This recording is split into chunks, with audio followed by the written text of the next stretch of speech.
வணக்கம் நண்பர்களே.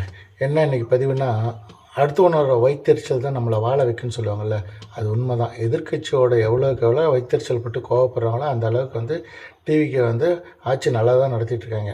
அதாவது நாங்கள் அனுபவம் வாய்ந்தவர்கள்னு சொல்கிறாங்கல்ல, அதே மாதிரி நாகரீகம், தமிழ் நாகரீகம் இருக்கு இல்லையா, இது ரெண்டையும் அவங்கக்கிட்ட தான் கற்றுக்கணும். ஏன்னா இப்போ ஒருத்தர் நமக்கு கெடுதலே செஞ்சிட்டாலும் சரி போ அவன் சூழ்நிலை செஞ்சிட்டான்னு சொல்லி விட்டுட்டு போகிறது தான் கரெக்டு.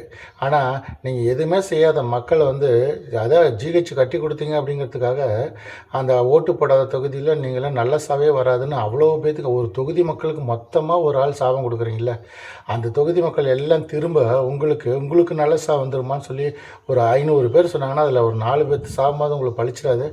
அதனால் மக்களை அந்த இன்னொரு கட்சிக்காரர் தான் பேசிக்கிட்டு இருந்தார். நடிகை சீமான் தான் மக்களை கண்டபடி திட்டிக்கிட்டு இருந்தார். இப்போ நீங்களும் உங்கள் தரத்தை கொஞ்சம் கொஞ்சமாக குறைச்சி உங்களோட ஓட்டோட வங்கி விகிதத்தை குறைச்சிக்கிறீங்க. இன்னொருத்தர் பேசினார் இல்லையா, அவரோட சூப்பராக இன்னொருத்தர் பேசினார் பார்த்தீங்களா, அந்த கல்லூரி பேச்சாளர் ஒன்று, தலைமை ஆசிரியர் கல்லூரி, அவரெல்லாம் காலேஜ் நடத்தி காலேஜ் பிள்ளைங்களுக்கு பாடம் சொல்லி நாடு எங்கெங்க உருப்பிட போகுது. அந்த மனசெல்லாம் பேசுகிற பேச்சாங்க, ஒரு வாத்தியார் பேசுகிற பேச்சாங்க. நாங்கள் கழட்டி போட்ட கோவணம் தான் அடுத்த கட்சியில் ஓடுறது பட்டு கொஞ்சம். இது புரிஞ்சுக்கங்க. ஏங்க அந்தளவுக்கு புரியாமல் முட்டாள் மக்கள் அங்கே இருக்காங்க தமிழ்நாட்டில். நீங்கள் என்ன அவ்வளோ புத்திசாலியா? நீங்கள்லாம் ஒன்றுமே புரியாமல் மக்களுக்கு நாங்கள் மண்டையாடிட்டு போகிறதுக்கு கோவணத்தை கழட்டி போட்டுன்னு அவ்வளோ இதாக சொல்கிறீங்க, இழிவாக சொல்கிறீங்களா? உங்கள் கட்சியில் இருந்தவங்கள இத்தனை 40 ஆண்டு காலமாக உங்கள் கூட தானே இருந்தாங்க. உங்களுக்கு வேண்டான்னு சொன்னால் இவ்வளோ இழிவாக அவங்கள பேசுவீங்களா? அப்படி தான் இருக்கட்டும். உங்கள் கோவணத்தை கழட்டி போட்டுட்டீங்க, ரைட். அதை நீங்கள் எப்படி கோவணமே இல்லாமல் சும்மா தான் இருக்கீங்களா இப்போ?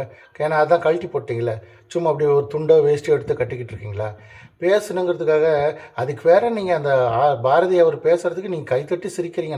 மக்கள் நாசமாக போவாங்க, நல்ல சாவு வராதுன்னு சொல்கிறாரு, அதுக்கு நீங்கள் கைத்தட்டி வேறு சிரிக்கிறீங்க. நீங்கள் ஒரு கல்லூரி பேராசிரியர் வேறு. இதெல்லாம் எங்கே போய் முடியும்னு தெரியுங்க. உங்களோட இருக்கிற அந்த சதவீதம் ரொம்ப ரொம்ப குறைஞ்சி போச்சு. இனிமேல் டிஎம்கே தலை தூக்கிறதுக்கான வாய்ப்பை நீங்களே குறைக்கிறீங்க. நன்றி.